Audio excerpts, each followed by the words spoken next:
I cannot hear you, Brian. That's awesome. Look at Oh, that. I got you now.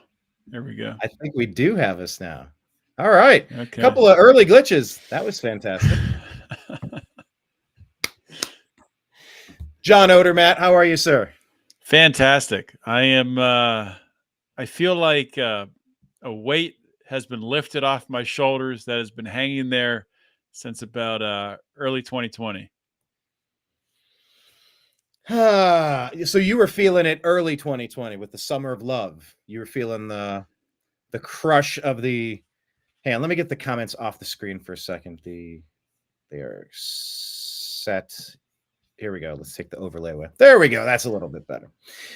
You were feeling it in the middle of 2020. Yeah, no, I got to figure out which way to move. And I can zoom back out. We'll go. No, we're good. It's a work in progress. But you I mean, with the summer of love riots, you were going, something is really off here, and you haven't felt able to take a good breath until maybe yesterday. Yeah, I mean, just the political stress of it. I mean, it has been hanging over since about 2020. I think, and then of course, that election, the 2020 election. I mean, what was that? When we look back on that, what the heck happened there? Air quotes. You have to say air quote election. Air quotes election, and I'm sure. I mean, you've probably talked about it, and maybe we'll talk about it again today. But you just look at the vote totals. You compare 2012, 2016 to 2020 to 2024, and 2020 is way higher with these Democrat vote totals. Where did that come from? Where are those people now? Like, no matter which way you slice it, it's a scandal. Like, did these people disappear? Did they get abducted by aliens? Are they real people? Who are they? Where'd they come from? But that's an excellent starting point. Let's look at it from a couple different angles, because I've heard that bandied about today, saying, look, focus on, what did we say, 13 million? Is that, are we kind of settled in on that number? Well, I don't know. I think the number is going to get lower because California counts votes as slow as any vote counting place in the world, even slower than they do in Arizona. So they're only about, I think, 55% of the way through last I checked. So there should be about, I don't know, maybe it's like 7 million votes or so more coming in. So the number is going to be a little bit lower. Look, but all right. That's another one major point. Number one on the agenda for MAGA: fix these elections. Yeah. We have 50 states that are essentially 50 individual countries who are in a loose conglomeration of United 50 states. We kind of do our own thing to a certain degree, but then for some big things, we do the same thing.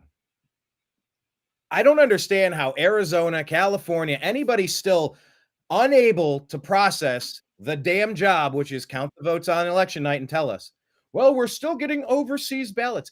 Overseas ballots need to have an expiration date, a drop dead date 1 week prior to the end of it. Like, whatever it is, who is designing this stuff? I saw it mentioned that maybe Kamala only won states that had no voter ID restrictions. I haven't been able to verify that, but have you heard similar thoughts that maybe if it's not a complete, it's close. It's close to that. Yeah, 80% of the states that she won had no, or something like that. Trump won Pennsylvania, and Pennsylvania has. They didn't ask me to show an ID. I've tried to show my ID, and they look away, like we don't want to see that. We don't want to see. Like, wow, what? Like, what? That was kind of my experience in Los Angeles. Although I went voting with my favorite lady, and went to my polling location. I got my ballot, and then she stepped up. The workers proceeded to give her my ex-wife's voting information, her ballot, and had her checked her off, and here's, sign your name or whatever it was. I'm trying to remember. Without even asking her name, they just no asking. Like, wow. You said, nope, don't show me. It's kryptonite. I don't want information. Because it disenfranchises. You can't have an ID or something. All voter ID does is reduce. It reduces fraud. It's obvious for anyone. Yeah, and I witnessed it in firsthand. Well, that's just such a random occurrence that you would date two attractive blondes. All right, fine. Maybe that's not so coincidental, but the fact that it happened and I was able to witness it, that's something. Yeah. The fact that California has all of these, well, you can't vote in the primaries unless you're a registered member of that party, and every state does this stuff differently. And maybe I did vote for Ron Paul even if I wasn't a libertarian. Maybe I did vote in that Republican primary even if I wasn't a registered Republican. Who knows? I'm not admitting to any of these things. I'm just saying, in a place that doesn't check, anything can go. And I would just say, John, by the way, welcome to today's program, John. It's great. It's great to be here, man. And I got to say on Tuesday night, or I guess for me on the, well, you're on the East Coast now, right? Yeah. Louisville. So we're both on the East Coast. For those of us on the East Coast, it was early Wednesday morning. You were definitely one of the first people I thought of when they called it for Trump. So, it's just crazy how far we've come since, as to kind of go full circle back here to your first question, crazy how far we've come since that time in 2020. And during the 2020 election, I mean, I was not a Trump supporter. I was not a Joe Biden supporter. I voted for the Libertarian candidate. I voted for Joe Jorgensen. And, just in hindsight, looking back at my whole experience in the Libertarian Party, like I was active, like for Joe Jorgensen for that election. Like I went and I put, the yard signs out in front of the polling place. But the whole time I was doing it, like looking back, like I was not happy. Like there was no joy, as Kamala Harris and Tim Walz would say. There was no joy. Kamala's all about the joy. It was just, and when I voted for Joe Jorgensen, it was like, like what? But voting for Donald Trump, I went with my wife, our daughter came with us, and I was excited, man, walking into the polling place. There was the Democrat table, the Republican table. The Democrat lady just looked at me like, you probably don't want my stuff, do you? And the older Republican guy's like, are you all good? You give me a nod of assurance. I'm like, about to make America great again, buddy. He's like, you know it. Nice. Real quick, I want to say hello to JJ. Jocelyn, she has some of the best commentary on the sides. Thank you for joining us. It's like I do a show called The Unhappy Hour, but the Agree to Disagree show is also like, I'm the bartender. Come on, grab yourself a seat. We're all going to talk about all the things going on in the world. Occasionally, I'll direct your attention to something up on the television screen. It really is so similar to tending a bar. But yeah, thank you to Jocelyn. She's been battling all sorts of things for a while. It's so good to have you back. Good to see you. Can't wait to read your stuff. Yeah, so you didn't have the joy, you didn't have the Kamala joy campaign per se. Wait, but elaborate. Why did you say I was one of the first things you thought of? And you're saying as Trump was elected? You and I've had a lot of conversations, and we can walk backwards. Yeah. Don't know our history, but well, you definitely were, because really, when Trump was shot, when the assassination attempt occurred, we had that podcast. What was it, like a week after? I think it was pretty close to after that, breaking it down and going through it.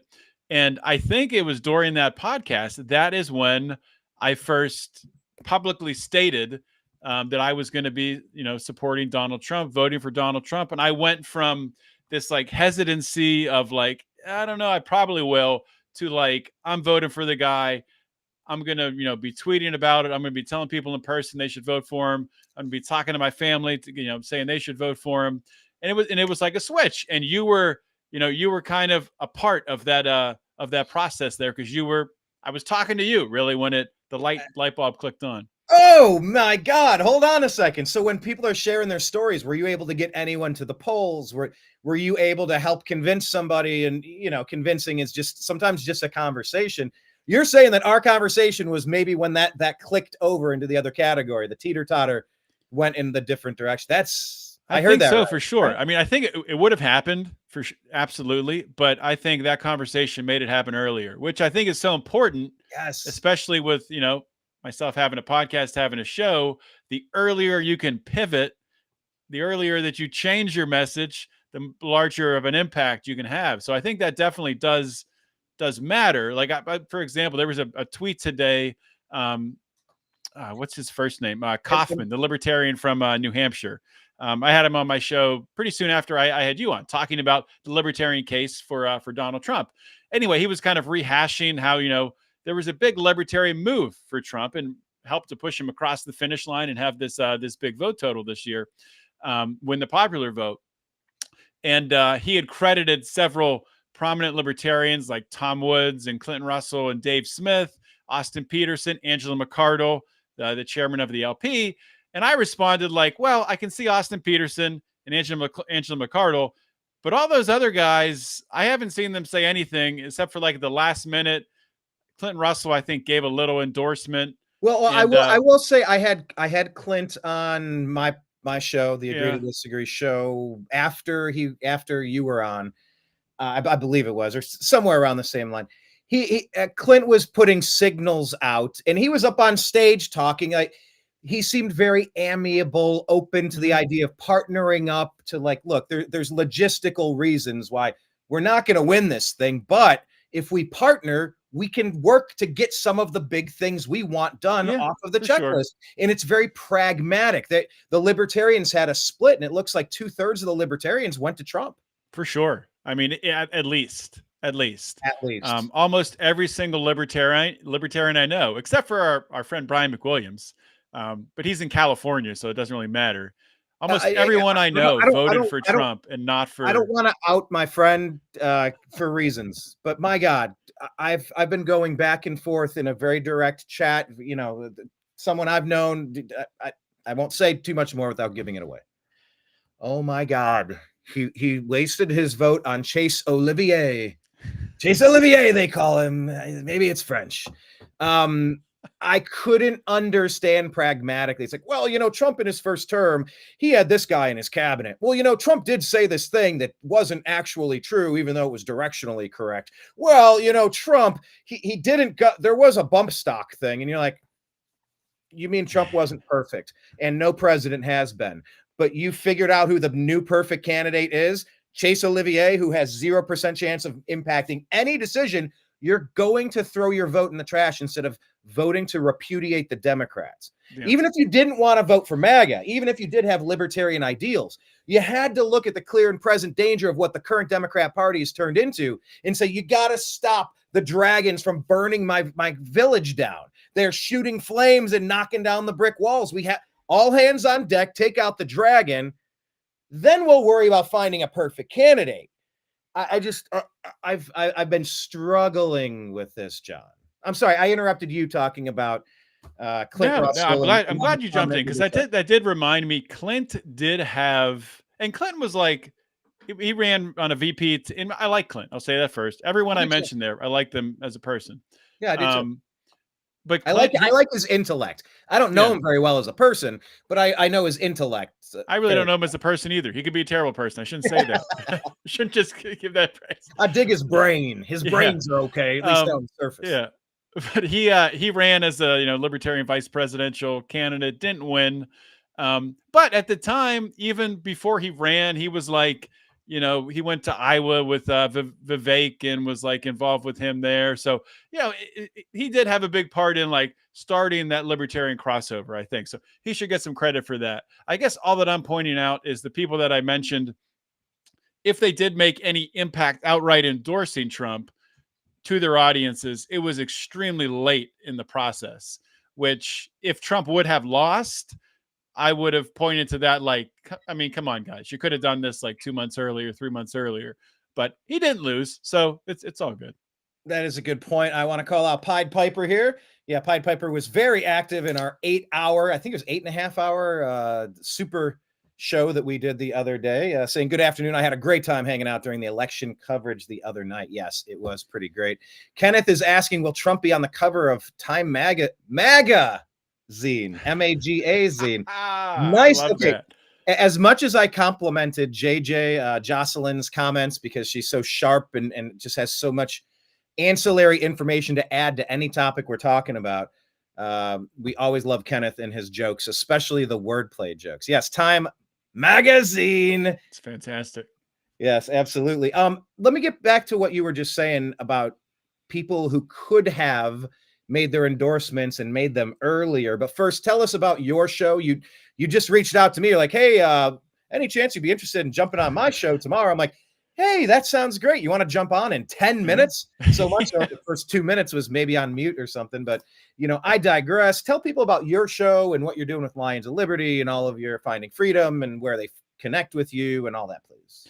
Yeah, so my show is Finding Freedom on the Lions of Liberty Network. The bigger feed is Lions of Liberty. That's where you get my show. You get a show by Brian Williams called Mean Age Daydream, and we have a show called Memores on Fridays that you can check out. But I also have Finding Freedom on its own solo feed, where I will also, from time to time, have a very entrepreneurial focused show called Pursuit of Freedom, where I document my own entrepreneurial journey. So I've gone through a shift over the years. Like I talked about being a Libertarian Party member before. My podcast used to be 100% focused on the criminal justice system, where I brought people who'd been incarcerated, been to prison, to talk about their story, how they integrated back into society, what they did after that. Did that for years. COVID happened, shook everything up. I decided really I wanted to focus on business owners, health, politics, and that's what I've done, and that's what I really enjoy. And I'm just gonna, even more so now, like I was talking about the weight being lifted off from 2020. I feel more energized right now than I have felt in years. I think we're entering the age of the entrepreneur, the age of the business owner, the age of these regulations that have really kept so many people out from achieving the American dream. I think we're entering that age right now. A big reason because Trump won, but it's not just because Trump won. It's because he won with this coalition around him of Elon Musk and RFK and Ron Paul and Vivek and Tucker Carlson, people who can really not only knock down barriers from a regulatory standpoint, which is super important for an entrepreneur, for a business owner, but also from a messaging standpoint, from a communication standpoint. I feel like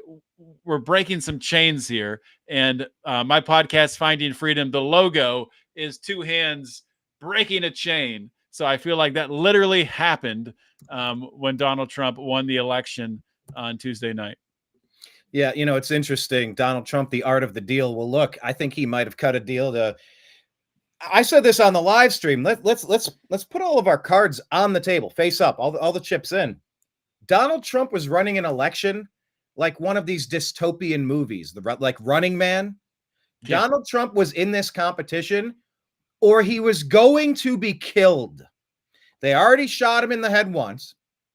They were threatening to kidnap and throw him in a cage with Letitia James and Fannie Willis, and you got it here, you got it there, you got it everywhere. A completely weaponized Justice Department. If Donald Trump doesn't win that game with every chip on the table, his life is done. He would never smell fresh air again.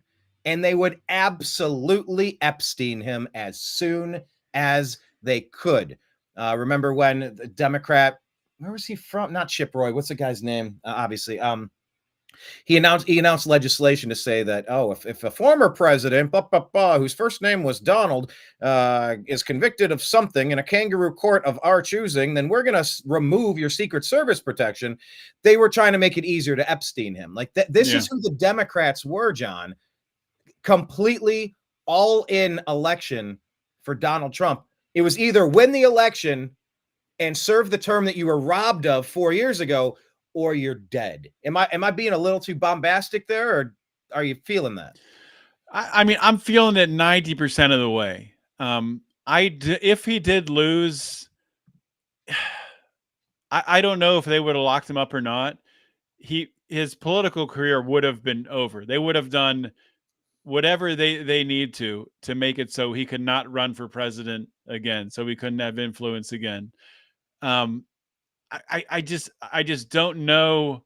I guess it depends. If it was flipped and Kamala Harris won comfortably, and there was no thoughts of shenanigans, or there were no earmarks of voter fraud, then I don't think that they would have, locked him up or maybe killed him. But if it was very close and there were earmarks of voter fraud, um, they almost would have to lock him up in order to prevent, some sort of civil war from happening, which if they did lock him up at that point, probably would entice the civil war more now. And we're just talking in wild hypotheticals because none of that's happening. All we Thank have to God. worry about now is riots in the streets that are obviously choreographed and paid for by George Soros. Yeah, I had people in Philadelphia specific. Where are you at again? Where are you? You're near Pittsburgh, Philly? so other side of Pittsburgh, other- Pennsylvania. Yeah. Yeah, definitely the conversations of, okay, well, when the riots come, how do we protect our business? Do we have to decash this and do we have to fortify that? Like they're fully ready for it. But I mean, John, the importance of an ass kicking was so important this time. We could not wait until after election night to find out what happened and have, oh, look what happened. Straight up for the blue candidate again at 3 a.m. My dad used to tell me, look, Brian, the only people on the road at 3 a.m. are drunks and cops. He'd say, like, nothing good happens at 3 a.m. And especially when you're counting an election. Yeah, shout out to you, Arizona, California, you guys who can't get your act together. The importance, John, of the ass kicking that it was. I think they've settled on 312 electoral votes. I don't know if that's going to tweak a lot. I've seen 295, 312. I don't know which site you're using for that. Yeah, well, Fox News still hasn't called Nevada or Arizona, but I did see somebody called Arizona today. I don't know who it was. And I can just bounce through here real quick. AP News has Trump at 295. Arizona and Nevada are still pink. They're not calling it. Let me share this tab. This is Newsmax. They have Trump at 312, and they've called Arizona and Nevada for Trump there. We will see if that turns into the actual case. Check 270 to win. Yeah, 270 to win has 312 for Trump. And of course, that's Nevada and Arizona as well. I mean, look at that. Wisconsin, Michigan, Ohio, Pennsylvania. A little surprised at Virginia. Not surprised at North Carolina. Georgia, hey, they tried everything they could do in Georgia, but it just didn't work this time around. You're surprised that he didn't win Virginia? Yeah. I've also heard it said, and I firmly believe this, as number one job in MAGA administration, you've got to fix these elections. I think what's been happening for so long in these controlled blue cities, I don't think we've been getting legitimate votes from these people for probably 100 years. And they found ways to make sure that they deliver the right amount of ballots with the right names on them. I don't know that they're actually getting these votes. So I've heard it said that Trump actually pulled in 48 states in this election, but that's what the cheating ended up making it look like. So Donald Rumsfeld famously talked about the Iraq War, that there are known unknowns and unknown unknowns. So I think what we saw in this election, John, was the known unknowns, the known problems. I think Laura Trump did a great job. Like when there was a problem at this place in Pennsylvania, they shut the line down. Well, guess what? Court order, injunction, the judge rules, the panel rules, and instantly you got 3 extra days to do it. I think there was a lot of eyeballs on the situations, a lot of camcorders, a lot of pressure this time, where maybe in 2020 the exact opposite was true. Care to comment on that thing in Pennsylvania? I know that's your backyard, if you know what I'm talking about. Yeah, I think you only have so many. So I'll kind of address the Virginia and Pennsylvania and really all the swing states in one comment here. Like, you only have a set amount of resources, right? And they knew that really what it came down to. This election came down to whatever candidate was able to hold, assuming both candidates held their red and blue states. Right. Whatever candidate won Georgia, North Carolina, and Pennsylvania was going to win the election. Or in Kamala's case, if she won Wisconsin, Michigan, and Pennsylvania, she would have won the election. So it all came down to Pennsylvania. So that's the state where I am. And the Trump team was ready in Pennsylvania. They raised that case in Cambria County, where the machines went down and they extended voting to 10 p.m. There was also Luzerne County, I believe, where there was a portion of that where the machines went down that was extended till 9 or 10 p.m. Cambria County, for some reason, I don't know what's happening there. I think it's kind of strange. they're still not done counting, which every other county in Pennsylvania finished. They're at like 98%, which is just, they keep them all at 98%, and then it goes to 100. Cambria County is still at like 50. I have no idea why. Wow. I don't know if something else shady is happening there, if they're trying to mess with, not having McCormick beat Bob Casey, which I think is gonna happen within the next day here. That should hopefully be announced, unless they do a recount, which with the Bob Casey name, that wouldn't surprise me if there was a recount and some shenanigans there. But anyway, to bring in Virginia and this thing with resources, right? So you got to watch Pennsylvania. It's so important. And from a campaign spending standpoint, you're spending so much money in Pennsylvania. Can you afford to spend money also in Virginia to win Virginia when, if you win Pennsylvania, Virginia doesn't matter? So I think it comes down to that. I'm not surprised he lost Virginia. I think it's cool that he made it as close as he did.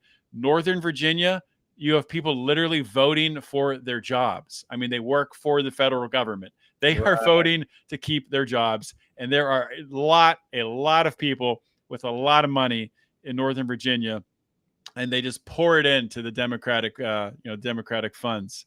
So same thing in New Jersey to a certain extent. New Jersey was closer than people expected. If you campaign more in New Jersey, maybe they could have won New Jersey, but it's just resources. Like, you got to be strategic. You can't campaign everywhere. You can't run TV ads everywhere. So they focused on Pennsylvania. I got 1,000 text messages, like probably more than that. The TV ads were insane. Every commercial break was political ads for the past month, but it worked. I mean, Trump had better ads, and he won the campaign. Yeah, I was putting this up here just as a reminder. I mean, this guy was a superstar. If you want to comment on him real quick, ran into Scott Pressler in Milwaukee at the Republican convention this year. And, I stopped and had a good conversation with him. I knew that he was one of the superstars, one of the heroes of this election. And that's why go check it out. It's on our YouTube or our Rumble account. Can you comment on the work of Scott Pressler specifically? Because he's been crushing Pennsylvania single-mindedly for so long now, and it's just so great to see his tweet that he sent out, his X post. It said something like, "Mr. President, I'm proud to announce that I've been able to deliver Pennsylvania for you." Almost like it was a correspondence to George Washington from the front lines. Mr. Washington, I'm proud to announce that we've been able to deliver Gettysburg, or something like that. It's just, I don't know. It hit really powerfully for me. Yeah, he's incredible, man. And he made it his mission. He moved to Pennsylvania. I don't know Scott personally. I did send him a message on Twitter after it was announced, congratulating him. He probably got a lot of messages like that, so I haven't heard anything back.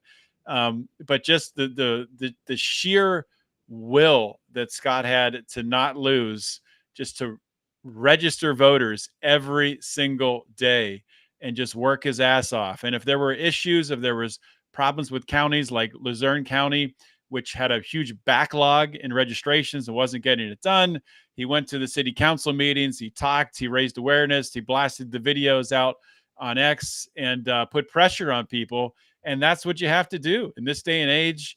It's trial by media, trial by social media. You got to apply pressure to get the attention in order to make the change happen. And that's what Scott did. Another person in Pennsylvania who played a big part was Cliff Maloney with the PA Chase, which totally flipped the tables from 2020 and 2022, where Republicans didn't do anything to chase ballots and go and push for the early vote and to push for mail-in ballots.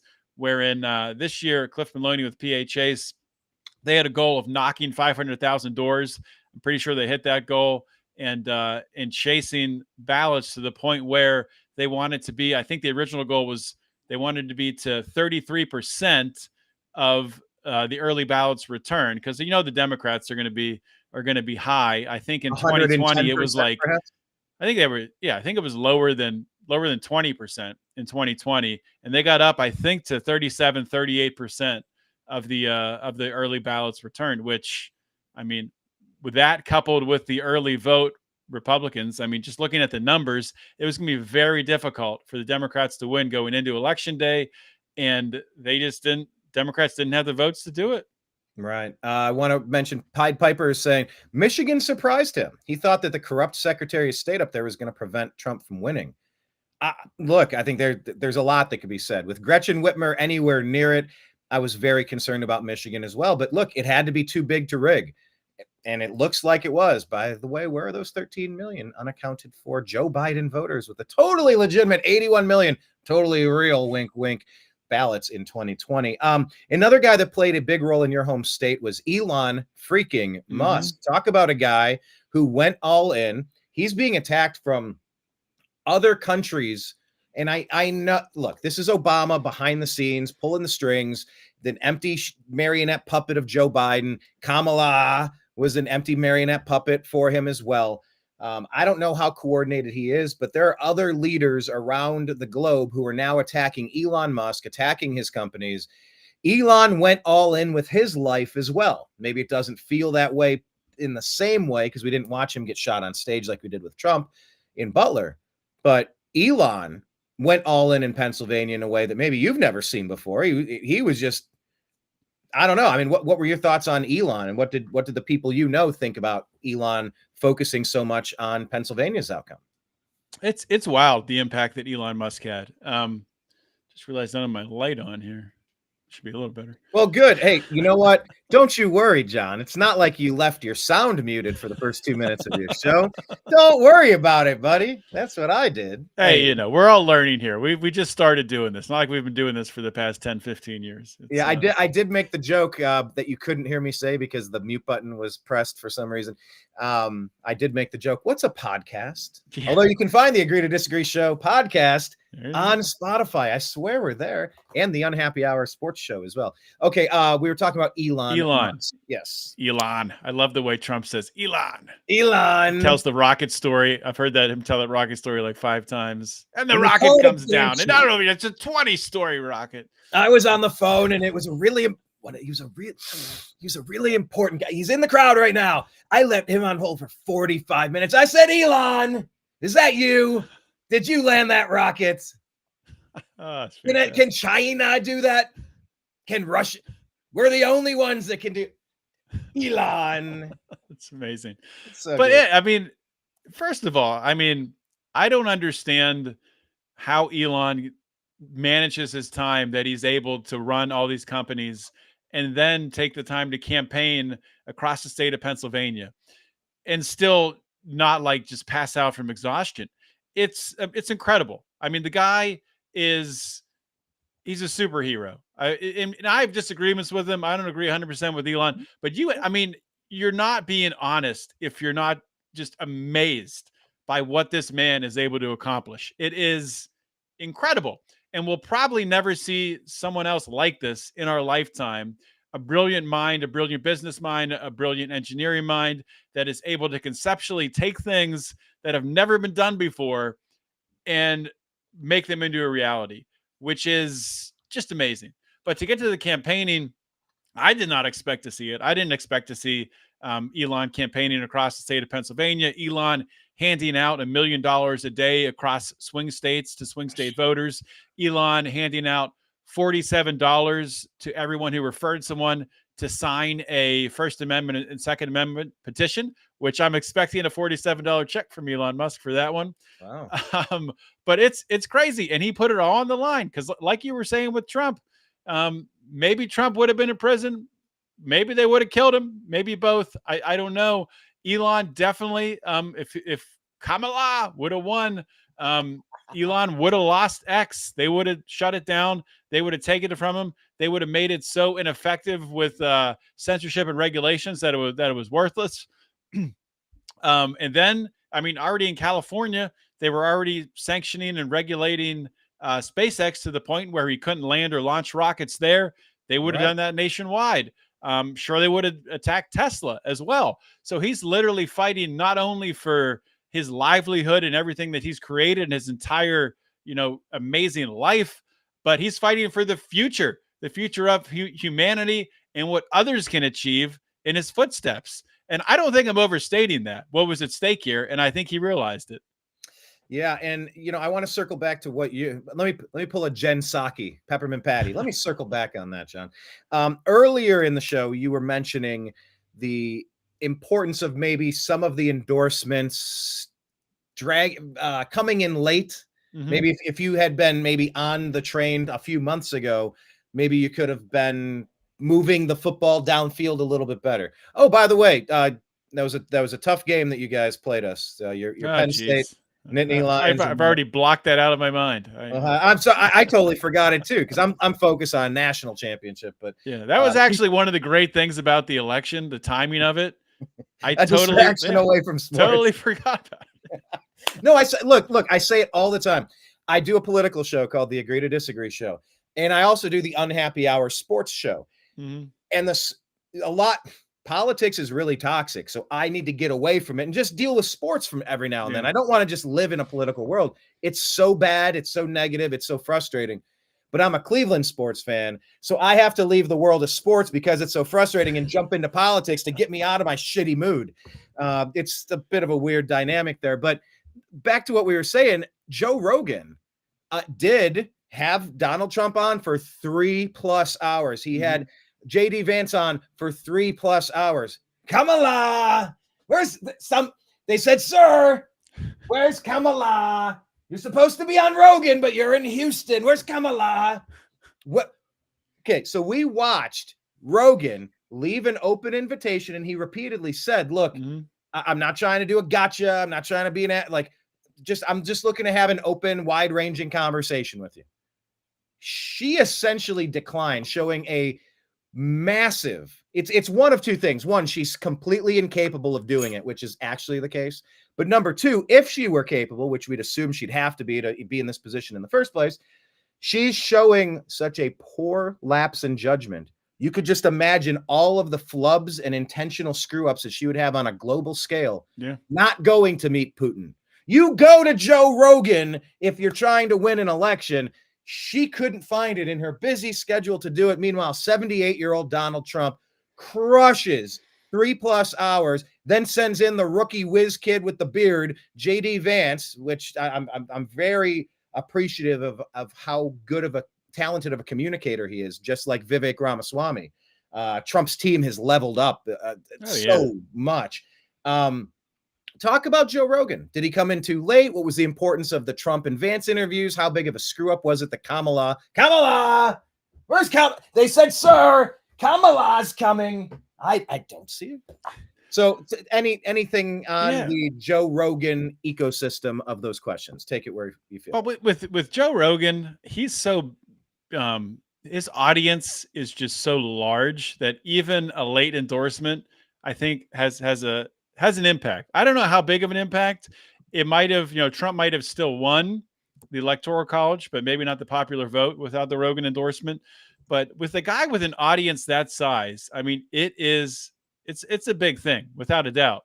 And I referenced earlier all the text messages that I get, here being in Pennsylvania leading up to the election. I had to have gotten in that last 2 days about 30 text messages with, Joe Rogan endorses Donald Trump with a link to the podcast. Because I was right in the demographic, a former libertarian, now Republican, who is between the ages of 20 and 50 loosely. That's the Rogan audience. So I'm sure they were hammering that in the swing states with as they say, the bro audience. And the bro audience was a big part of electing Donald Trump. People like us who we've just been shit on. Yes. For the past, the Biden administration, the Obama administration, the Democratic Party has just said that we're terrible people. Men are terrible. Men are ruining the world. And it's just like, no, okay, I'm going to vote for Donald Trump. Yeah, who would have thought that would be an unsuccessful strategy? Now, did you get to listen to the Rogan and the Vance interviews by chance? I know that's 6 hours of time. That's quite a commitment. I happen to be in the car, so I had some time to just press play and focus on it. So the Trump one, I watched all the clips and then I listened to about, an hour and 30, hour 45 of it. The Vance one, it just timed up with the trip that I was able to listen to the whole thing. that JD Vance interview was freaking awesome.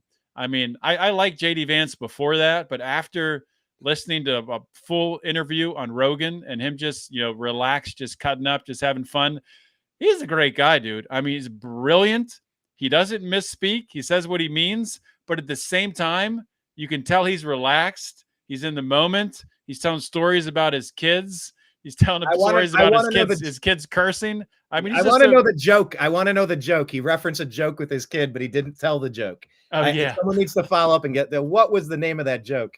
Yeah, JD was great. And toward the end, when Joe was getting into psychedelics and how that's been helpful for servicemen and women with PTSD, this and that, JD Vance has served. He's one of the heroes that served in our military. And he said, now this is the first time I'm hearing this. He goes, so what's going on? It's this, it's that. Okay. And it reminded me of being in Washington, D.C. at the Libertarian Convention with your buddy, Brian McWilliams this year. And Vivek Ramaswamy was on stage, maybe with Clint Russell, I believe. And he was talking about why he said, I'm here to ask for you libertarians to vote for MAGA, vote for Donald Trump this year. He said, Donald Trump, his first time in, he didn't know what he was doing. He was a businessman, a TV guy, a real estate developer. What did he know? He gets in, he's surrounded by swamp creatures that try to kneecap him and fake impeach him and throw him in jail for 4 years straight. It was, there was a lot that he learned. He said, but he goes, I've been in meetings with Donald Trump many times and on something such simple as cryptocurrency. He goes, Vivek, I like cash. I like something I can hold. What is this? The crypto. What?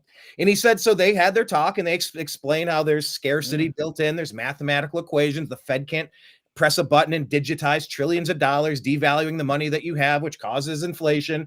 And Trump, he asked a million questions and he kept talking. And I think it was that topic. I could be paraphrasing this incorrectly, but it was one of the issues Vivek talked to him about. It may have been crypto. It may have been a second one, but the point remains. Vivek had a wide-ranging conversation. And then an hour later, he was backstage and they had the speech on and he was in the back room and Trump's out in Georgia doing a thing or something. And then he hears he turns his head and he's like, oh my God, Trump had changed his policy position in real time based on the conversation he was having with Vivek. I think it was crypto, but like when it clicks, you have to have an intellectual curiosity to learn about magic mushrooms, to learn about cryptocurrency. It's like, I don't know. I want a dollar bill. I don't know. I take an aspirin if I'm not feeling well. Just get out of my face. You have to have an intellectual curiosity, something Kamala does not have. She's a complete empty pantsuit, obviously, a marionette puppet for Obama's deep state globalists. But Trump at least goes into the Bronx asking for the vote. He'll go to the Black women journalist convention and ask for their vote. He'll go into it. He went to Dearborn, Michigan, and he got the Muslim vote. Yeah, he did. And he actually wants to stop wars and stuff. But the point with JD and with Trump, they are intellectually curious and they are looking for better answers to current problems. Yeah. And when it comes to opioids, with the movie he was a part of and all of that, and his mother's addiction struggles, like if microdosing psilocybin or MDMA or this or that or whatever can be better than getting you hooked on Oxy, well, hell yeah, let's find a better way. And like, that's what the Trump team represents, is better solutions. But I mean, are you surprised? Back to Rogan, we don't have to fixate on him. I just wanted to wrap Rogan up. Are you surprised that he waited as long as he did? Do you think he waited as long as he did because he was unsure up until the final moment? Do you think he got pressured into it? He said Dana White was probably the biggest reason why Trump got booked on the show. I don't know if you caught that part. I thought that might have been the most interesting. But yeah, had Rogan, it's like Rogan has some of his favorite people. Tulsi, she's Team MAGA. RFK, Team MAGA. All of the cool kids went on MAGA a long time ago, and Joe was just still holding out to the point where Trump was bashing Rogan, saying, hey, next time we do a UFC event, you won't endorse me and you won't book me on the show. Let's Joe Rogan, a low talent. I don't know what he said. It was after Rogan endorsed RFK, which he didn't really endorse him. I think they made just said a joke endorsement that was pseudo endorsement. It was just said he likes them or something like that. He likes what he's Trump doing. Lashed out. Right. Yeah. But I mean, I don't know. The thing about Joe Rogan, that's just to me, I don't know Joe Rogan personally, but to the person he conveys, the personality he conveys on his show, is that he doesn't want to be, tied down by a party or associated with a party. He wants to be able to, go down his different rabbit holes and figure it out. But I think he was very reluctant to be, to actually endorse a major party candidate in an election. I know in the past he's talked about, when Ron Paul was running, he was all about Ron Paul and those Republican primaries. But I think the combination of Tulsi being on board with Trump, RFK being on board with Trump, Tucker being on board, I think Rogan just reached a point, and I think he also understood the magnitude of what was at stake with this election, where if you lose this election, Joe, you might lose your show with the censorship along the same lines as Elon losing X. Yeah. So you start to realize that it's like, okay, well, I can endorse Donald Trump. Sort of like a self-preservation vote. I'm not saying that was all it was, but I'm sure that probably entered his mind a little bit. And having Tulsi and Elon and RFK there, I think was massive, especially RFK. Joe has a ton of respect for RFK. Yeah, I want to ask about some other members of the team. Maybe who are you most excited about getting to work? And maybe just go down the list of Trump people and go, if this person serves a prominent role in the cabinet, which I'm expecting him to do, we can qualify all of these as, we'll wait and see. He's been president-elect for 36 hours. So let's talk about a few of them. I obviously want to get to rumors of Ron Paul. Ron was, I believe, approached by Elon through X, and then Ron responded. I don't know if we have that. Well, the origin of that, David Gornosky, the host, I forget the name of his show, A Neighbor's Choice, I believe. He's been around for a long time. He started with a radio show, now it's a podcast. He's a great guy. I don't know if you've had him on. What's his name again? David Gornosky. Not as familiar. Yeah. Send me something. I'd love to check it out. I will. So he had Ron Paul on, and he broached the topic of, hey, if Elon asked you to come into the Department of Efficiency or whatever it is, would you do it? And he was like, oh yeah, I would talk to Elon. And then that turned into, I guess somebody sent that to Elon, and Elon had the tweet about, I'd like to bring Ron Paul into DOGE, the Department of Government Efficiency. And then that turned into Ron Paul saying, I'll talk to you, Elon. And that turned into the meme with Elon and Ron Paul sitting there like in Office Space, where the meme says like, oh, what would you say you actually do here? That's such a good meme. It's fantastic. And I mean, I think that helped with libertarians for sure. I think that was the final nudge for a lot of people. That, okay, if you're going to be friendly to Ron Paul, and who knows what kind of role he's going to have, everyone knows where Ron Paul stands. If Trump has a meeting with Ron Paul, hey, Ron, what do you want me to do? Get rid of Department of Education. You need to get rid of Department of Homeland Security. You need to get rid of the income tax. Like, it just go down the list. You got to end the Federal Reserve. I'm not going to say Trump's going to do all that, but you know where Ron stands. So yeah, I think that's obviously great. I'm super excited about what RFK is going to do. I'm very, very bullish that he's actually going to, get into the FDA. And, as a libertarian, might surprise you, but I think there's a lot of ingredients and chemicals and toxins that are allowed to go in our food, which have been studied and are known to be harmful, that we're going to get out of our food, which I think, government has a role doing that, because corporations, especially these mega food corporations that have no competition, if they can cut some corners, save some money, get people addicted to their food, they're going to do it. So we gotta make sure that they don't do that and they don't poison our kids. So excited for that, but also RFK, he's expressed interest. Let me pause on the food real quick, and then we'll jump to RFK. Pied Piper saying Tucker Carlson or Carrie Lake for press secretary, assuming Carrie doesn't get the Senate seat. It sure seems like the rig is in Arizona. But like I said last time, it's a big mistake to leave Carrie Lake a free agent. We'll take it. Like, make your mistake at your own peril. But yeah, we'll see about that one. I just wanted to mention this here because you were talking about some of the some of the health things. I just want to add some of this. Free Ross Ulbricht, shut down the Department of Energy, no tax on tips, no tax on Social Security, no tax on overtime, end the war in Ukraine, leave abortion to the states, release the JFK files, put a libertarian in his cabinet and staff, protect Bitcoin and crypto, ban CBDCs, prevent Supreme Court packing, cannabis decriminalization, Elon Musk leading a U.S. audit process, and Tulsi and RFK leading the transition team. I mean, my God, John. Yeah. Chase Olivier wasn't going to get any of that stuff because he had zero chance of winning, right? No. And I mean, on so much of that, I mean, especially on a libertarian in the cabinet, which I don't know who that's going to be.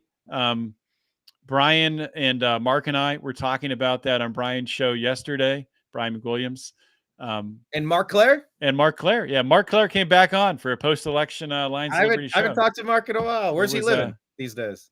He's not podcasting anymore, but he will go on podcasts. So if you want to have him on, he'll come on your show. Yeah, I will do that. But where's he live? Is he in California? He's in Florida. So Florida yeah, he's back in the United States of America. He's working for for Expat Money for Mikhail Thorup with Expat Money. Great organization. Very nice. Yeah. But yeah, so I was talking about I'm trying to track back. I wanted to hit on Ross Ulbricht. On like the health stuff away from Ron Paul in the waste. Now you're talking about the waste of our generation by poisoning us with toxic air, water, food, and medicine. Yeah, this is gonna be a weave. I'm gonna weave this all together. No, they call it a weave. I call it a wide weave. I love what he's like, Mr. President, I appreciate that, but that's a really wide weave. I appreciate because I talk that way too. I really loved it. Yeah, well, especially with stuff like this, there's so much to weave together. It's you have to, and it's hard to do. But I want to hit on Ross Ulbricht because that number one, and I think Trump will. Pardon Ross Ulbricht on day one. He's made that a commitment to Angela McArdle, the chair of the of Libertarian National Committee. And I reached out to Lynn Ulbricht. I want to do anything I can to raise that up, get attention. She hasn't responded yet. I'd love to have her back on my show again, just to get that out there on the interwebs that this is something Trump needs to do. With Libertarian in the cabinet, I have no idea who that's going to be. Could be potentially, we were talking about food with RFK, getting the toxins, all that crap out of food. Maybe Thomas Massie, representative from Kentucky, who is extremely libertarian, member of the Republican Party, as a Secretary of Agriculture, which would be incredible to get our food chain back in order, to get these vaccines that they're shooting into animals out of there, and start to get our quality of meat and milk back on track where it needs to be. So that would be huge. The other thing with RFK, regarding that one, let me jump over to this real quick because I've been having a conversation with my buddy Ford about this. By the way, Pied Piper saying, I wonder how the left feels now about banning the filibuster and stacking the court. Yeah, and how they changed the rule with the vice president where you can't send anything back to the states. You're just a rubber stamp. You don't get what Mike Pence should have done 4 years ago. But anyway, regarding Thomas Massie, I've been doing a deep dive here because the attorney general, this one, imagine if you will, waking up in a world where Rand Paul, let me make sure I'm sharing that. That's okay. Got it. Yeah, I can see it. Wake up in a world where Rand Paul is a Senate Majority Leader. Thomas Massie is a Secretary of Agriculture. Ron Paul is a senior advisor to Elon Musk at Doge. And oh, by the way, Ross Ulbricht is freed. I mean, give me a break, right? But as I was looking into the Thomas Massie story, I don't know how confirmed that is. The other guy allegedly reported that his best friend or his favorite politician or his favorite Kentucky politician is joining him. But then Thomas Massie, I think he made a statement. I can't find it off the top of my head. Yeah, I don't think it's confirmed. I just think it would be awesome. They're jockeying for it. And I think it would be awesome too, because Thomas Massie is a genius. He's like an Elon Musk level genius guy who understands agriculture, farming, and the Constitution. And I think that there might I saw him doing an interview with Nicole Shanahan, RFK's running mate 2 months ago from August 26th or something. And, saying, well, what about the attorney general position? Wouldn't it be great if you could get that? He's like, oh, you mean if I could come in and fix this, this, and this? But I mean, the world that could be redesigned right now, John, it's off the charts. It's crazy. The universe we can create it's infinite if we have the power to do it. And guess what? We got the Senate. Do we also have the House? Is that confirmed? I know it's not confirmed. I think it's looking extremely likely. The only question is, how razor thin will it be? I think it's looking pretty favorable. There's like a couple dozen seats that are left to be determined. And if it's split even 60-40 Democrat right now, Republicans will still have it. And I don't think it will split 60-40 Democrats. So we'll have the House. I don't know. Yeah, I don't know what degree, but the huge thing is the Senate too, especially, which it looks like it's going to happen. McCormick, I think right before I came in here, McCormick declared victory. But I think that's going to be a fight. The Casey machine is going to fight back, but to have 53 senators, that's massive. I mean, that's so huge. The other thing, to circle back to Thomas Massie, the other piece of that story, which was interesting, was the name Joel Salatin floated out there. He was the one that announced it on his website. As far as that's my understanding, that he announced it on his website and that Massie was joining him. But then Massie put one out and said, I would love to have a further conversation if asked, but nobody's asked me yet. Yeah. So, maybe they're jockeying for it. By the way, the Calvin Coolidge Project is saying just in from 2 hours ago, the Dave McCormick campaign has declared victory in the Pennsylvania Senate race.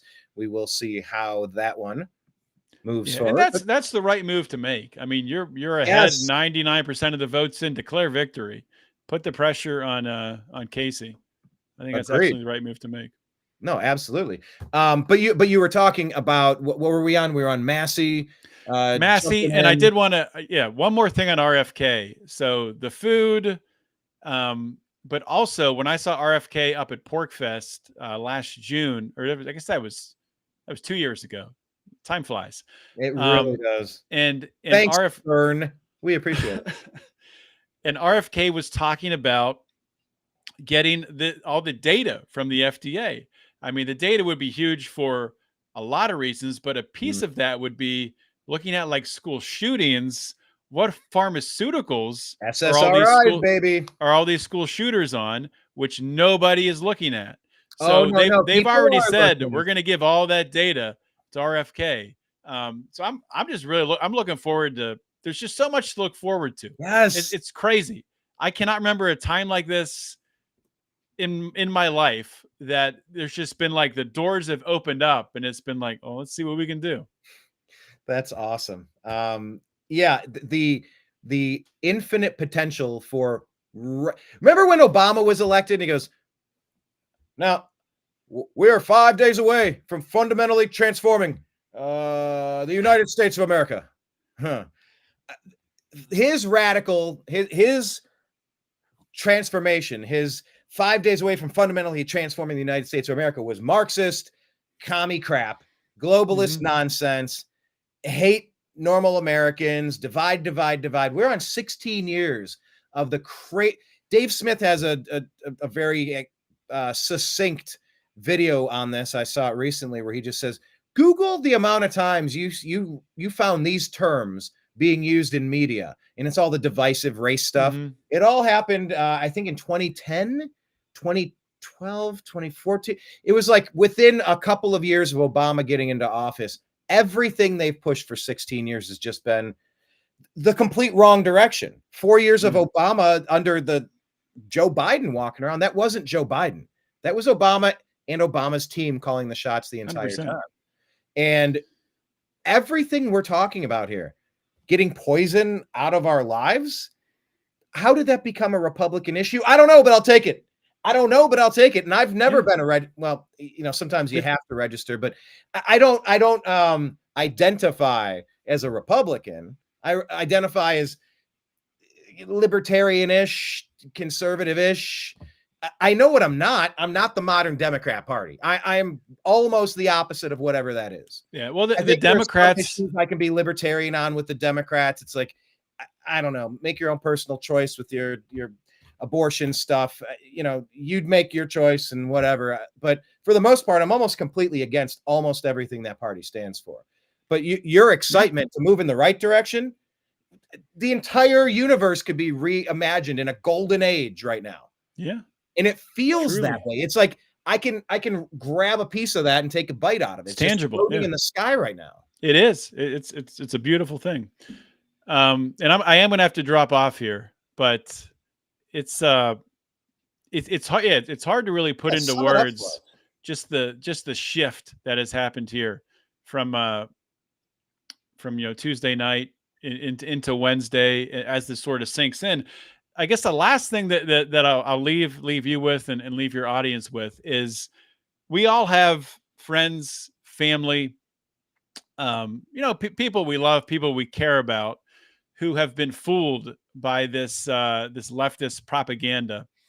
And I really think during this time, and I fell into this trap where I retweeted, a couple of those videos of leftists breaking down after it. Actually, I shared one on Brian's show yesterday, and I regret it now that I'm starting to understand just how dire the situation is with these individuals who have bought into this leftist propaganda that Donald Trump is a Nazi and he's going to take away your rights and he's going to be an authoritarian. He's going to shut down news networks.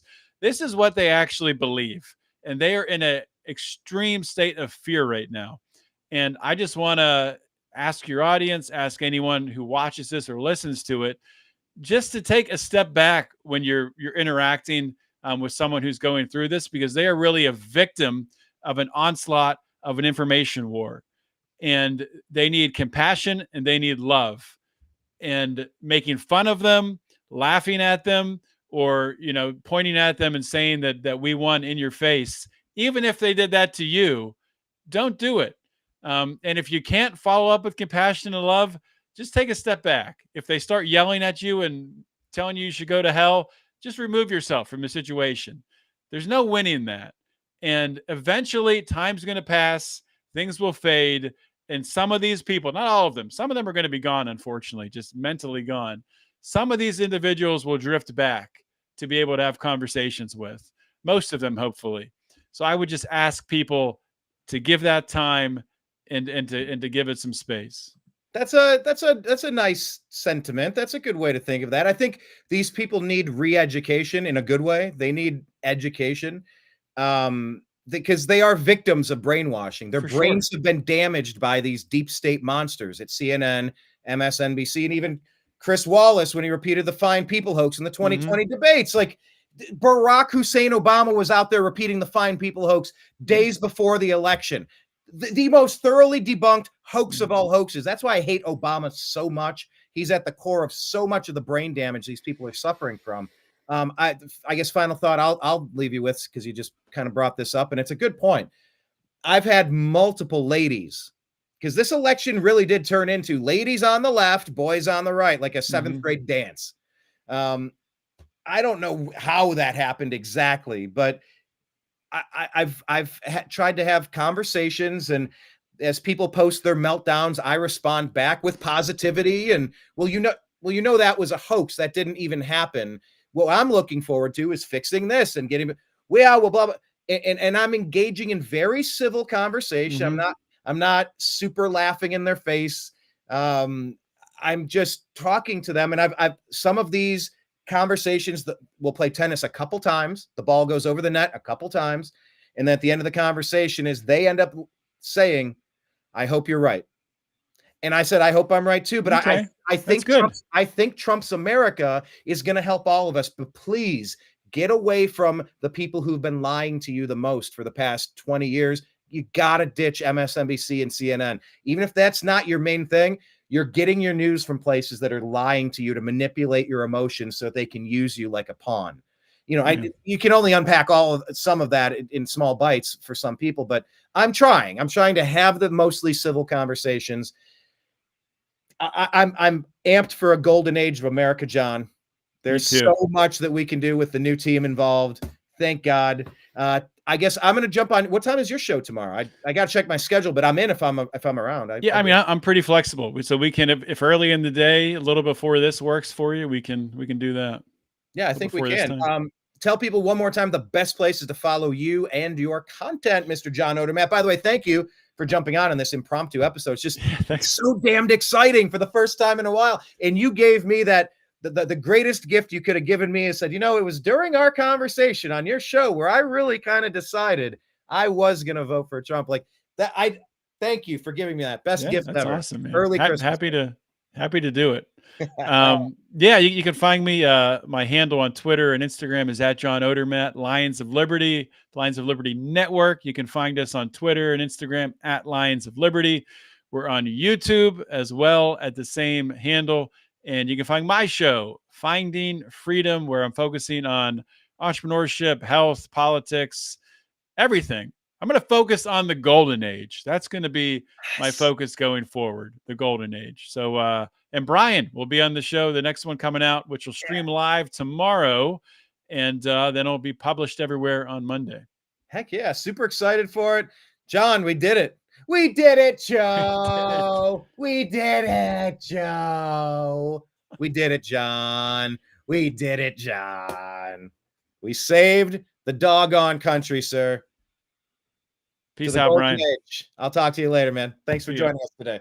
John Odermatt, everybody go check out his content, subscribe to all of his things, and show him some support. Yeah, we've been going back and forth on each other's programs for years and years and years and years and maybe many more years to come. I hope so.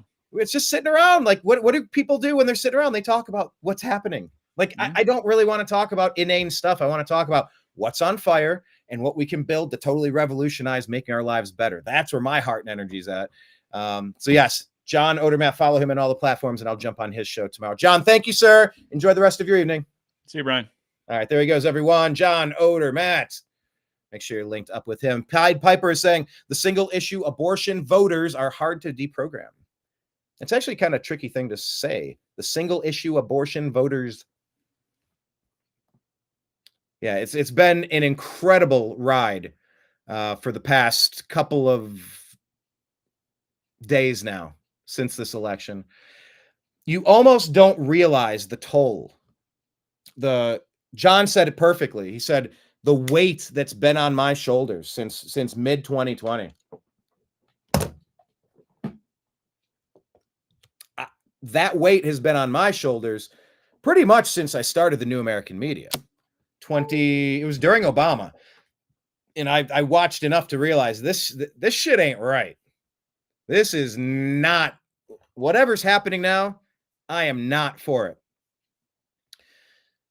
And it's really turned into something that I have to do. It's turned into a calling. It's turned into, I love the potential that we have in America.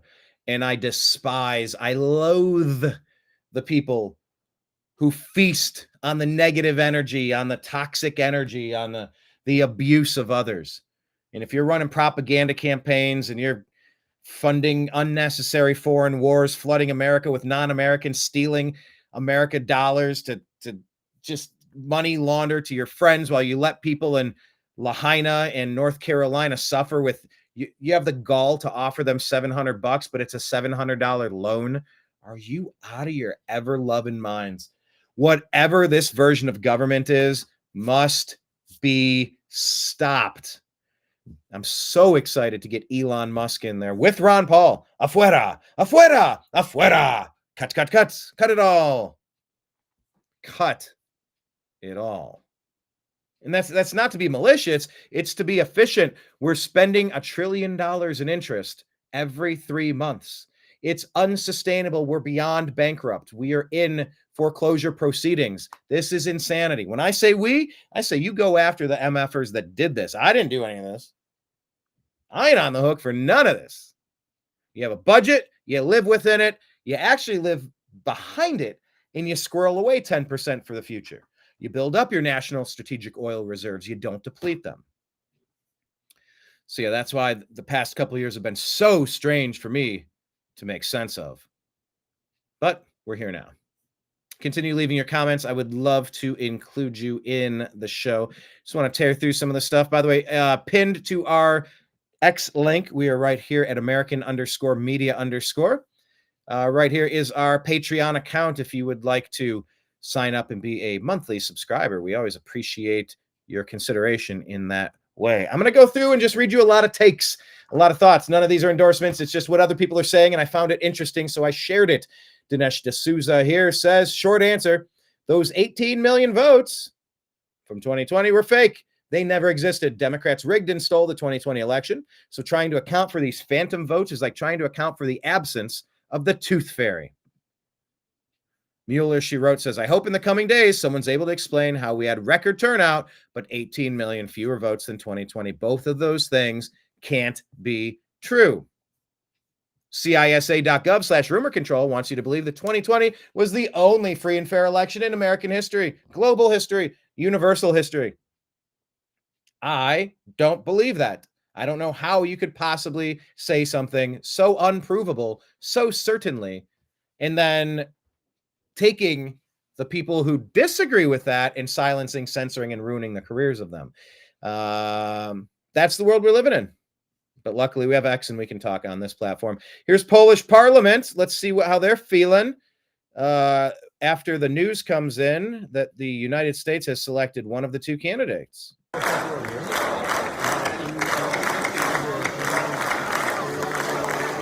That was Donald Trump. Donald Trump. Donald Trump. If you're listening, the Polish people are positively excited for this. Oh, can't do the music. But yeah, check this one out. This one's pretty funny. Are you going to be this person? Are you going to be the drunk conservative uncle making their Thanksgiving entrance in front of their liberal family after the 2020 election? They're showing Chris Farley, super amped, tearing everything apart. I mean, he's just an absolute madman. What was he on? Is he on Letterman here?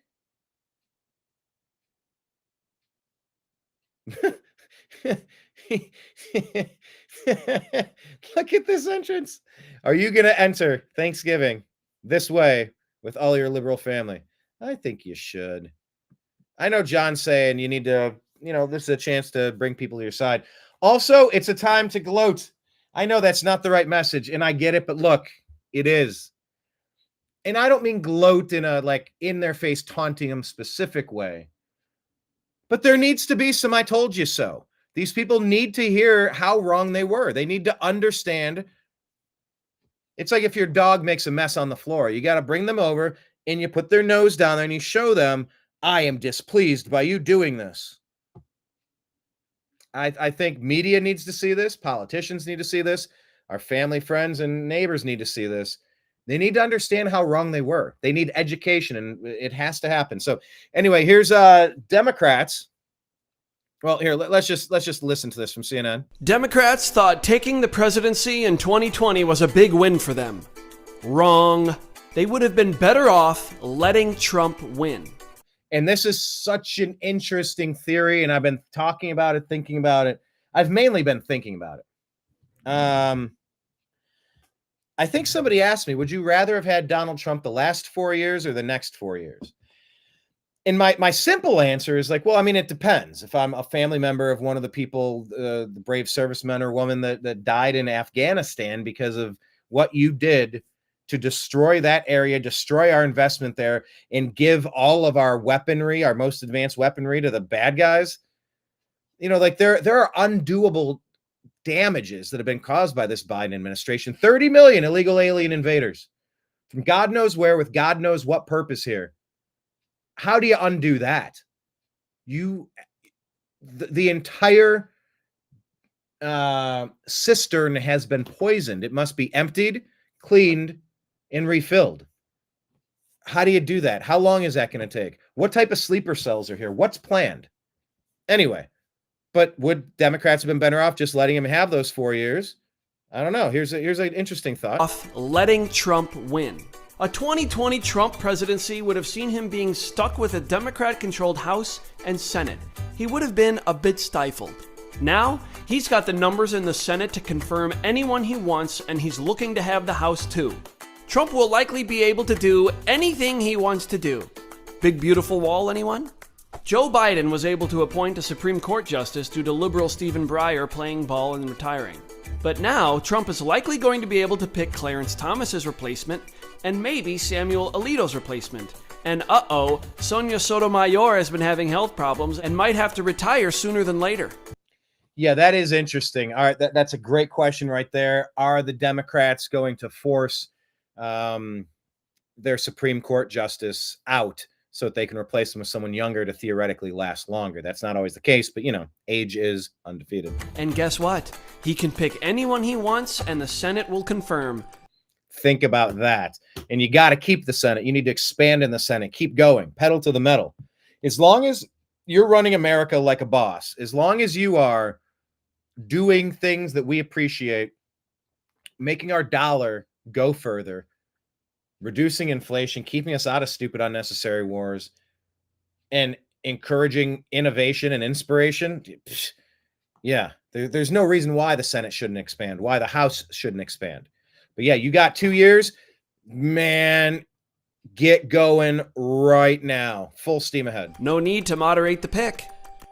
A 2020 Trump presidency would have kept him with Mike Pence and his slew of establishment figures. Think about that. Wow. What an upgrade Trump has made to his team. All that he's been through since he's left office, I'm sure, has awakened him to the true nature of his enemies. And his enemies have done unforgivable things. That goes to the Clintons, the Obamas, the Bidens, the Harrises. These people are absolutely in on the rigging, on the hoaxing, on the framing, on the assassinations, in on the lawfare, in on the phony impeachment hoaxes, in on all of the legislation from Letitia James to Fani Willis. It's funny.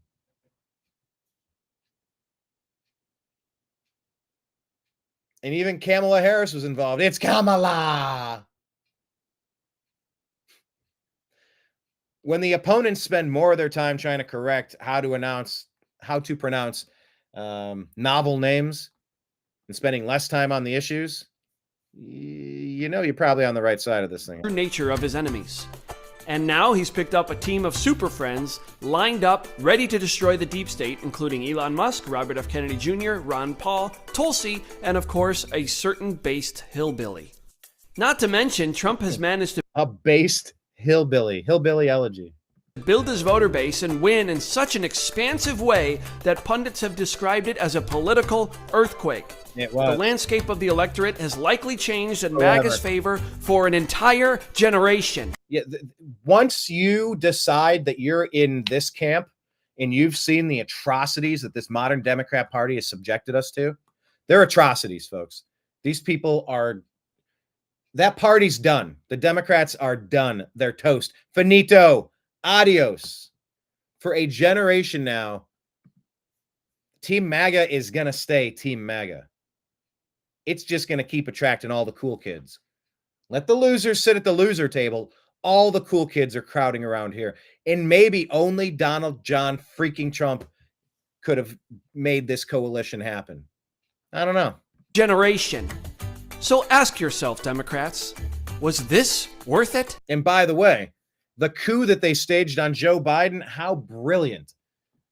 They did a map on CNN where they did an overlay to see where Kamala outperformed Joe Biden in 2020. The entire map was gray. Not a single place did she outperform Joe Biden. I think Joe Biden would have done better than Kamala. I do really think so. And they get what they deserve. That's fantastic. Who's next? Bet you wish Trump would have just won in 2020. Yeah, that's from the Daily Caller. That's a good piece right there. It's good insight. Definitely something to think about. Let me show you this here. Let me check out the comments. JJ saying, didn't you love the squirrel that ran across the stage during Kamala's concession speech? I actually didn't see the squirrel. I need to find the squirrel. Here, Okay, squirrel and Kamala. Oh, there it is. Okay. Truth is stranger than fit. Here, let me share this tab instead. We'll go to this right now since you brought it up. This is breaking news. Breaking news. We have squirrel footage. So it says here, truth stranger than fiction. A squirrel that looked like Peanut ran across the stage before Kamala's concession speech. Irony, a God wink. Rest easy, little peanut. Your sacrifice at the hands of unjust government was not in vain. Rest easy also, Freddie Raccoon. That's wow. Yeah, that's the simulation winking at us. That's wild. Because that peanut story shows us we're at a crossroads of totalitarianism or a golden age. Let's pick the golden age. So thank you for that. Pied Piper saying, I think my liberal neighbor went into hiding, LOL. He was talking all kinds of shit up until about 9 o'clock on Tuesday. Ha ha ha ha ha ha. Well, all right, Pied Piper, here's my challenge to you. As John Odermatt and I were discussing, John was saying, well, you know, maybe this is the time for a little bit of compassion. These people, they are brain damaged. They are mentally ill. They've been targeted and experimented on by a really sick, malicious, twisted Barack Hussein Obama, globalist, deep state Democrat, nonsensical media barrage, brainwashing, indoctrination, Stockholm syndrome mess. So as I was mentioning, I've been responding to unhinged rants politely, but like kind of talking up hey, I'm excited that we're going to fix our water and our air and our vaccine schedules. I'm excited that we're going to end some of these foreign wars. I'm excited we're going to increase energy production so that we can lower the cost of energy, which is going to lower inflation, which puts more spendable dollars back in our, but like to focus on all the good shit now.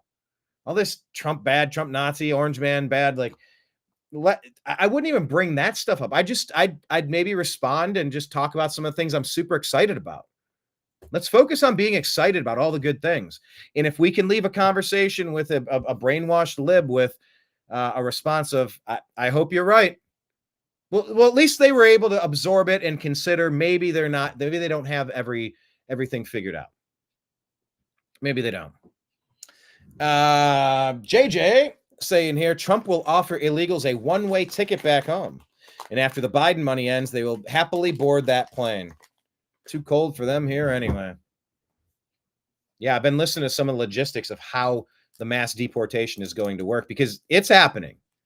Yeah, it's going to start with the criminal illegal aliens, but like every illegal alien is a criminal illegal alien. I think they're talking about, different crimes, of course. Pied Piper saying Trump really puts into perspective how bad the establishment GOP candidates we had in the past are. Okay, that's a good way to say that. However, Keith, let me add an additional caveat. Oh yeah, establishment GOP candidates. I got no use for you forever. I'm good. I'll pass. I actually do have a bit of a downer thought that I had on election night. Donald Trump probably ran the best political campaign you're ever going to see. The iconic images with Bobby Kennedy and the fireworks. Working at McDonald's to call out Kamala as a liar. And to just do the dirty jobs. Trump did have a segment on The Apprentice, I think it was. And he went and he did all the jobs. He was the bellman. He was the person at the front door. Is that the bellman? I don't know. The guy that takes your luggage up. He was working in the kitchen or something, delivering food, room service, working with the maids. So, I mean, Trump just kind of did that. He's like, I'm going to go to McDonald's because Kamala did not work at McDonald's. And I'm going to get up in a garbage truck because Joe Biden called us garbage. Trump took a shot for you. And he popped back up. This doesn't fit my head.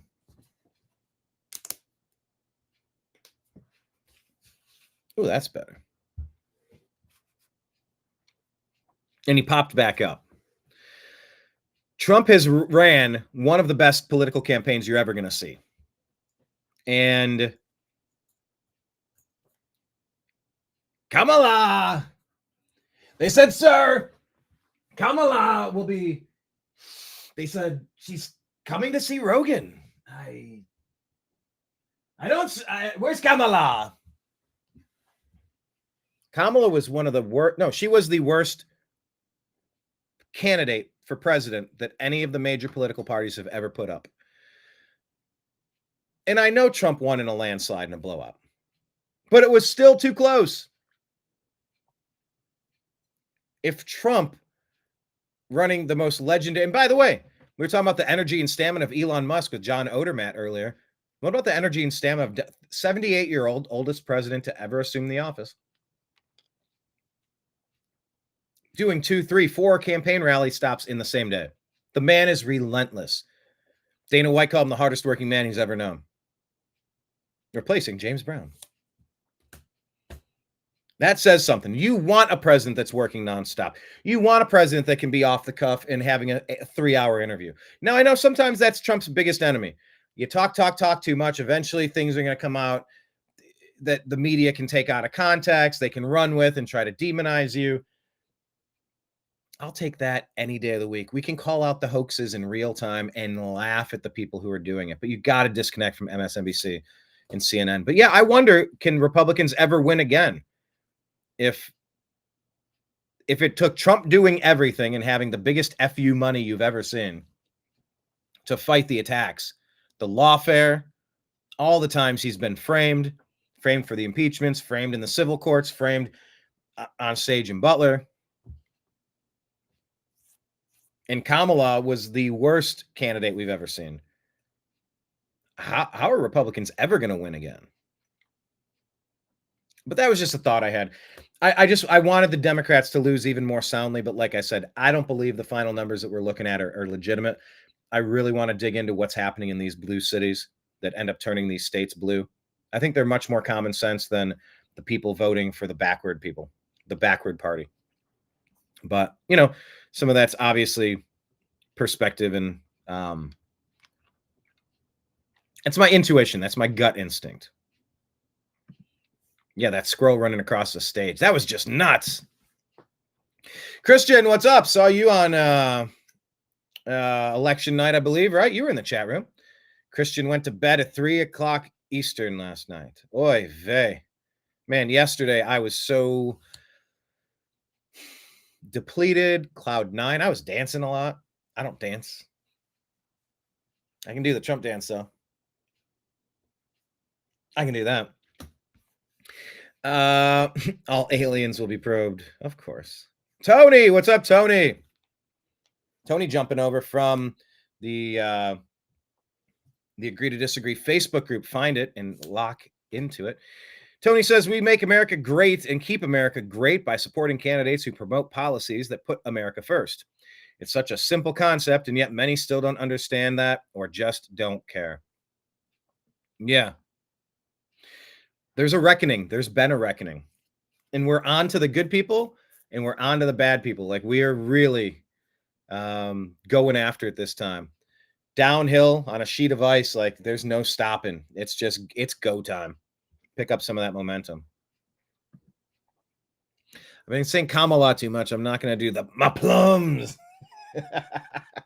Juicy plums. Feel it running down your face. That's an inside joke. We referenced. Is that Talladega Nights with Will Ferrell talking about the plums? Now I'm trying to remember what movie it was. Yup. Christian was in on the chat. Thank you, everyone that was in on the live election night here at the New American Media on the Agree to Disagree show. And of course, Mike Barra's Toxically Masculine Tuesday show. It was a lot of fun. Had a really good time. Want to show you a few more things. I'm actually going to be doing a show with Mike Barra in 24 minutes. It's going to be the Strictly Football show. So I am going to kind of go through as much as I can in the next 10 minutes or so, and then we're going to hit reset and launch the next program. All right. Right here. What does it say on the screen? It's too big. There you go. Dr. Simon Goddick says, there's no perfect state. Oklahoma, hold my beer. Every single county red. Bravo to ya. Bravo. Well freaking done. So if any of you are thinking about where to go, Oklahoma. Here's another infographic. Look at the difference between 2020, all of this Democrat toxicity, and the poor people that believe the stuff that those guys are selling. And look at it now. Look what's hemorrhaged.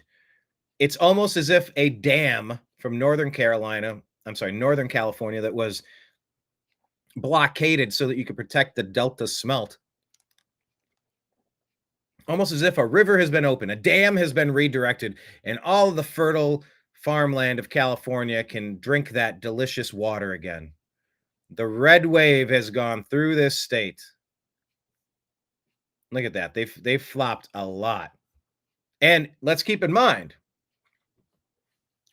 this is also taking into account all of the great people like myself who fled California in the past 5 years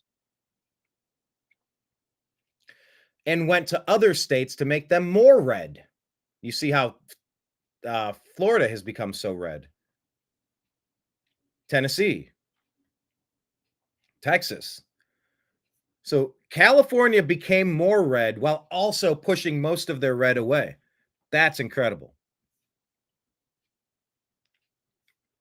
Here's a take on why the Democrats did not fare so well. Any volume? I wouldn't be surprised. Okay, volume is really quiet. If it's too quiet, I can't play it. And I think that, frankly, I wouldn't be surprised if me and Trump won just the normal gay guy vote. What? Because, again, they just wanted to be left the hell alone. You're safe, Jeffrey. He's not talking about you. I think he's talking about me, well, normal gay girl, and other people like me. You know, the LGB part. Because the LGB part is tired of y'all in the TIAQXYZ. Because about 2015, we got marriage rights. That was all we needed. That is all we needed for equality. People were dancing in the streets, we were excited, and no one gave a shit about us. It's only been about the last 5 years that people have given a giant shit about us, and homophobia is on the rise. People don't like us again. Why is that? What changed? Do you think that people just woke up one day and became more cruel? No. People like you, Jeffrey, and the rest of the TIAQXYZ came out and said, cool, now we're going to involve children. Yep. Cool, now we're going to have our teachers teach woke gender ideology. Yep. You have to be okay with it. Cool, now we're going to push for children to be able to reassign their gender. Yep. And you just have to accept it. Yep. The world is not accepting of it. Yep. The world is accepting of the LGB and even some of the T if you want to mind your business as an adult, not push those ideas on anyone else, and just be a person like everyone else. That is what the world accepts. They push. But this new woke ideology y'all have going on, when, you know, remember when that trans person went to Disney and talked about his jingle balls in front of children? Yeah, that's what people aren't cool with. So look around, because JD is right. The gays are turning red. Look on just this platform how many gay people are voting red for the first time. Yep. Because y'all, we are tired. You guys ruined it for us. So there's an interesting take. You see it being bounced around. Oh, you know, if you have a gay friend, they're terrified right now. It's like, what in the world? Why? Who is poisoning? Where is this coming from? Certainly not coming from Trump and his team. Here's a reminder. Guess who's back? This is NATO. Let me unfull screen this. There we go. Let's remind you of how the world stage is about to be once again. Dad's coming back home. Bam! Oh, I can't play it. It's got music. Okay, there you go. Trump coming in. He's the boss. Trump going to North Korea, standing his ground, doing the photo op properly. Vladimir Putin, he does the pull-in handshake. Trump walking in with Dana White. Dana White called him the hardest working man he knows. Trump walking into a UFC arena here. He goes over to Joe Rogan, maybe. Yeah, here you go. There's the moment. And Joe's like, you're not going to drag me in with that handshake. You're not going to pull me towards you. Is the music still going? Can I play this? I can't play the music, of course. Anyway, you lose a little bit of the fun. But yeah, dear NATO, guess who's back? Daddy's back home. And he's pissed. Hey, did you ever have that growing up? You're like, oh, your father is... You just wait till your father gets home and hears about this. Let's go ahead and play this right now. George is saying every single military official involved in the treasonous Afghanistan withdrawal must have their resignation on Trump's White House desk by noon on Inauguration Day. Let's go ahead and listen to this. And I agree 100%. And you know what? I think we need to go over there and locate all of those weapons, all of those. Go reclaim our military base and go get all those weapons back. It can be done. We'll get the resignations of every single senior official who touched the Afghanistan calamity to be on my desk at noon on Inauguration Day. You know, you have to fire people. You have to fire people when they do a bad job. We never fire anybody. You got to fire them. Like on The Apprentice, you fired, you did a lousy job. You did a terrible, terrible disservice to our country. You get fired when that happens. Nobody got fired. Nobody ever gets fired in this administration. It's amazing. All the bad things that have happened, nobody ever gets fired. The problem is when you fire somebody, they always end up writing a book about you, you know? I've had more books written about me. I fire a lot of people when they don't do a good job. I get a book written about me by all these losers that get fired. Oh, man. I have missed Trump. All right, here's 33 seconds with Robert De Niro. Glenn Greenwald. Now, this is interesting. Let's just let this play, see if you understand what this means. I want to read you the context that Glenn Greenwald is providing. Nothing at all, nothing redeemable in him. And we have to, and whoever the people are who want to vote for him, and there look like intelligent people around there, somebody, for some reason, it can't be. It cannot be. If he wins the election, you won't be on the show anymore. He'll come looking for me. They'll be. Yuck it up, pal. Are you on the Diddy list? Are you on the Epstein list? Why do you always come out as if you get a special phone call that has a special ringtone, and when it rings, you must answer and dance to what they tell you to do? There'll be things that happen that none of us can imagine. Oh, some of us can imagine, because treason is real, sir. That's what happens in that kind of a dictatorship, which is what he says. Let's believe him. Take him at his word. I did from the beginning. Yeah. I mean, I said from the very beginning, this guy is never going to concede power. All based on nothing. And he still hasn't. No. He still hasn't. He just admitted he lost the last election. Yeah, Bill. Did you see where 13 to 18 million phantom voters went to in a record turnout? You stole and you got away with it. Did you really get away with it? Or is justice coming? That's the part. Is it retribution? Is it payback? Is it justice? Is it vengeance? Well, those words all sort of mean the same thing. But if it's true, buckle up. Bobby's crapping his pants, and so is Bill. And he advertises that he will go on. He says he's been cheated out of one term, so maybe we should get rid of a president only gets 2 terms thing. Yeah, getting caught in the specifics of Trump is you're gonna lose the plot if you get locked into 1 sentence or 2 sentences. Please, a lot of interesting videos. Here's how Trump voters are walking in today.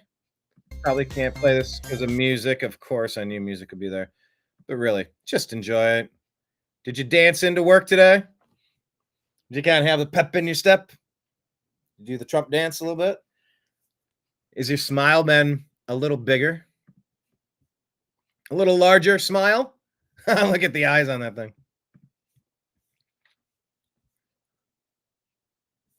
But Glenn Greenwald, let me just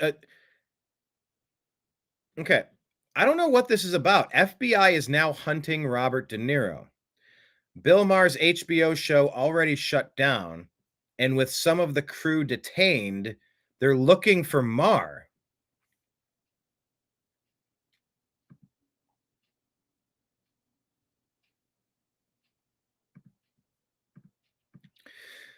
Megyn Kelly, soon a slow-moving white Bronco chase with Michael Cohen.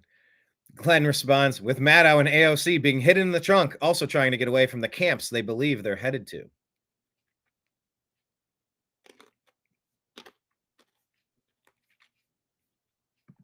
I don't know if this is true or not. There are 3,243 counties in America.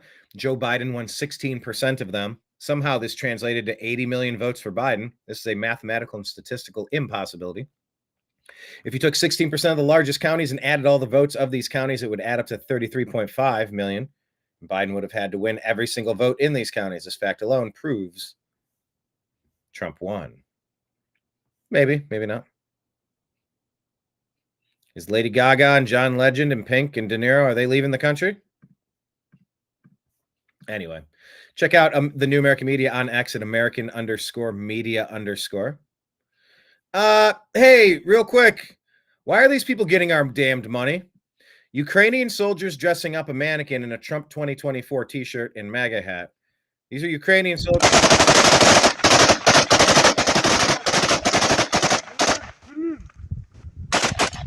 This is what we want to do? Give money to these people? I don't seem to understand how to reload their magazines, which is interesting and helpful to know. Good information. And then set on fire after being shot. This is Ukraine, people. And that money is about to dry up. I'm hearing reports that they're trying to get $6 billion more funneled over there while they still can. Okay, I'll probably play this. Shout out to Scott Pressler. This is maybe he said regarding the interview that I did with him. Check that out on Rumble and YouTube from the Milwaukee GOP convention this year. But Scott says, this is the video that changed my life. 4 years later, so much has changed, but I'm still the same. I voted for Trump because I believe in putting Americans first. Here's his clip. Kudos to Scott Pressler. Why are illegal immigrants more important than Americans? I'd like to hear an answer. Why are people illegal? Why are illegal immigrants more important than homeless people sleeping on the streets? Why do we in one of the biggest economies here in California take care of illegal immigrants, but our people are sleeping on the streets? I'd like to hear an answer to that. Why? Nobody can ever answer that question. Why don't people put American citizens first, but illegal immigrants get everything? And I hope you post this. I want this to go viral because I give a damn and I care about my community. My dad is a retired Navy captain. He served our country honorably. My grandfather is a retired Navy captain, and I'm doing my part to help our country. The Democrat Party does not put our people first. They put sanctuary cities first. They put illegal aliens first. They tax us. They tax our water. You can't even do laundry and shower on the same day. While Nancy Pelosi is getting hundreds of thousands of dollars, robbing our pockets, not doing anything for our people, not passing legislation, passing out pens like they're candy. There you go. Scott Pressler's life changed, and I would love to see the Why are illegal immigrants more important than Americans? Play on that. Okay. I'd love to get the final numbers on how many voters, but some of these you'll never know. Until I talked to John Odermatt, I had no idea that our conversation, that my talk with him, played a role in him deciding that he's not going to be voting libertarian. He's voting for Trump. I didn't know I had any sort of impact on that, and it made my day. That's the coolest shit. Anyway, Gutfeld is always great for some insight. Let's go ahead and listen. What a day. I know. Let's cheer. It's all right. I get it. Cheer. Totally get it. Totally get it. You're welcome. I did it. Happy Wednesday, everyone. Well, I don't know if you've heard, but Donald Trump will be the 47th president of the United States.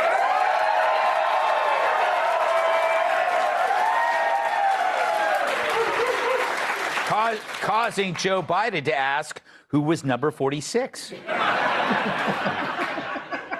The election was such a blowout, it sent shockwaves across Democratic strongholds all over.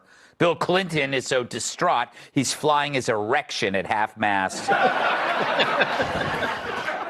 Hunter Biden was so shocked he dropped both of his hookers. Jimmy Carter heard the news and said, "You kept me alive for this?" Jerry Nadler was so angry, he announced that he'll no longer be giving a courtesy flush. Doug Emhoff is so upset, he's now hitting on the ugly nannies. Ugh. After the election, Ilhan Omar was in such a state, she told her brother, "Not tonight, I have a headache."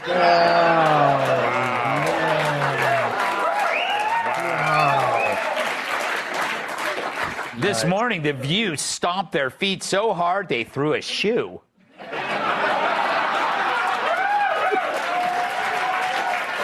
Nancy Pelosi was so... This morning, The View stomped their feet so hard they threw a shoe. Wow. Nancy Pelosi was so enraged by Trump's victory, her eyebrows moved to Canada. The news was so bad, Randy Weingarten has yet to come out of her toadstool.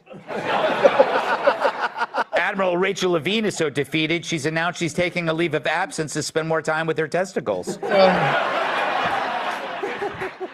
Hillary Clinton was so depressed, she actually considered killing herself for a change.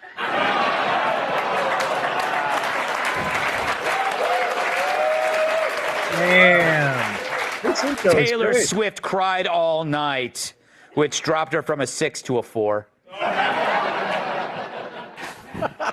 Mark Cuban's so despondent, he paused his transition into Rachel Maddow. That is disturbing. People disturbing. James Carville is so miserable he could barely unhinge his jaw to eat his morning mouse. The outcome left Barack Obama so bitter he vowed to move back to Kenya. And finally, Michelle was so embarrassed she changed her name back to Mike.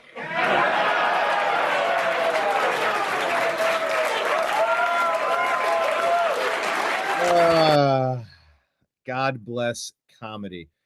All right, Jocelyn saying that she's going to NAMM this year. Awesome, sweet. What is taking you to NAMM? I got to wrap this show up, but hit me back. Let me know. I'm gonna just kind of refresh this. Start my next show with Mike Barra, I believe. I think are we confirmed? I think, yeah. I mean, should be fine. But yeah, I'm gonna jump into Strictly Football and get going. Awesome that you're going to NAMM. I haven't been for 2 years. I talked with Anomaly over there. Oh, Dreamer, getting here right as we're ending. Thanks for finding us, but I will hit stop and then I'm going to refresh and start the next show. It's going to come up in about 5 minutes. So everybody, thank you for watching today's episode, and I'll be right back. Just if you can give me 4 minutes, I'm going to refresh the feed and relaunch. All right. Special thanks to John Odermatt. I'll be on his show tomorrow, and you guys are awesome. Thank you so much.